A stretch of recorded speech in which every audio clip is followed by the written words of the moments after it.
Oui, révérend pasteur La Charité. Aujourd'hui, dans l'église, nous avons et nous voyons que beaucoup de gens souffrent et on prie pour eux, des fois, ils ne sont pas guéris. Alors que la Bible nous dit que les dons de guérison existent dans la Bible. Mais qu'est-ce qui fait que les dons de la guérison, qu'est-ce qui peut amener les dons de la guérison en action pour que les gens puissent être guéris? Merci beaucoup, Ndeko Mobile.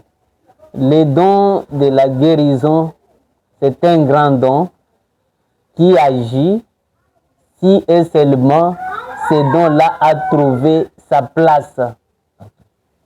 Parce que le don de la guérison agit au moyen de la foi en Jésus-Christ et en la personne qui prie pour vous. Amen.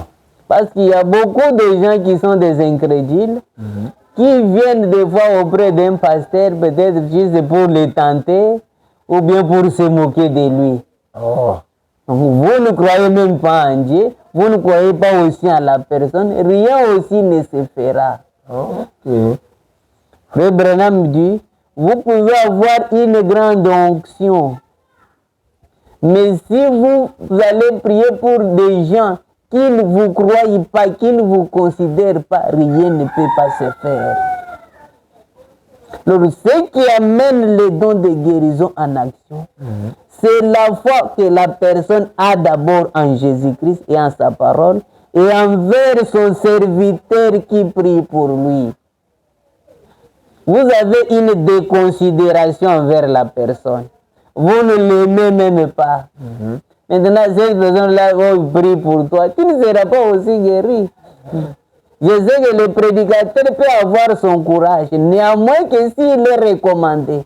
Et même s'il est recommandé, toi aussi tu dois avoir une bonne foi pour croire d'abord ça que non, Dieu lui a dit de venir prier pour moi. Alors si vous rejetez, vous aurez la peine d'être guéri. C'est pourquoi Jésus a dit, croyez en Dieu et croyez en moi. Donc les serviteurs que nous sommes, si nous prêchons l'évangile, c'est pour que vous aussi vous puissiez croire à nous. Sachant que c'est un serviteur de Dieu, s'il prie pour moi, pour mon cas, je vais trouver la solution. C'est ça la foi. Si cette foi-là est dans votre cœur, c'est ce qui fera, c'est que quand vous dites priez pour moi, directement, il sera guéri. Et des fois, des gens peuvent, moi j'aime tel prédicateur qui est renommé. C'est lui qui est renommé, là, du fait de sa renommée, c'est ce que tu as foi en lui.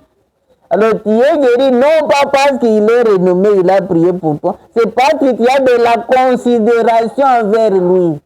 C'est cette considération-là qui est la foi, qui amène maintenant la guérison près de toi.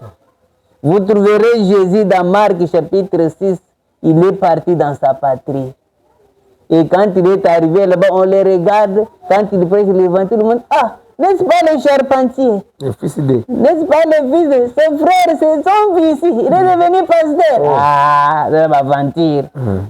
Il devient encore pas, il a laissé le travail de charpentier, ça ne paye pas, alors il est parti dans l'évangile.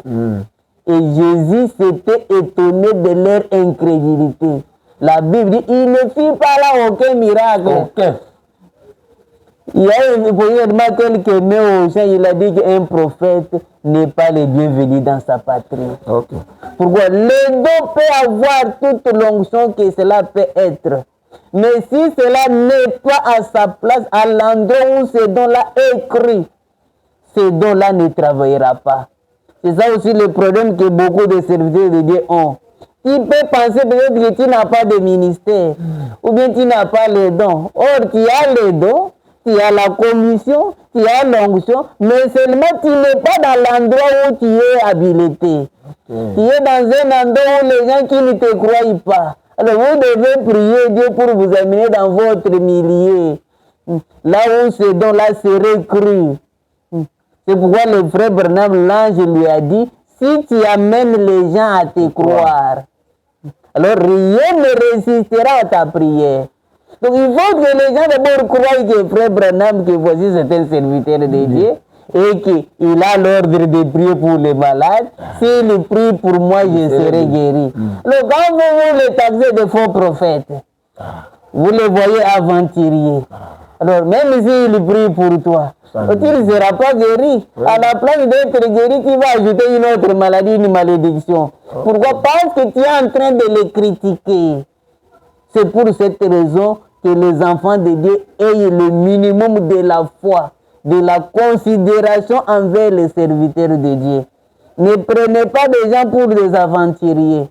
Il y a des fois, les gens conjuguent beaucoup leurs efforts, dépensent de l'argent pour qu'ils fassent quelque chose pour le Seigneur. Mais les gens à qui ils le font, ce sont des incrédules. Ils les prennent pour un aventurier. C'est pourquoi ils peuvent prier pour eux. Ils ne sont pas bénis. Alors quand ils ne sont pas bénis, ils voient qu'il n'a pas l'onction. Et pourtant, il a l'onction. C'est seulement toi, parce que tu ne crois pas en lui. C'est pourquoi moyen que la bénédiction arrive sur toi, ça ne peut pas arriver. Alors, enfants de Dieu, cherchez la foi. Ayez de la considération envers les hommes de Dieu. Dieu peut utiliser toute personne aussi longtemps que vous avez foi et considération en lui. Et Dieu aussi peut te bénir aussi longtemps que tu soutiens son œuvre avec toute vigueur, avec toute considération. Et je sais que le Seigneur vous aidera davantage. Que le Seigneur vous bénisse. Amen.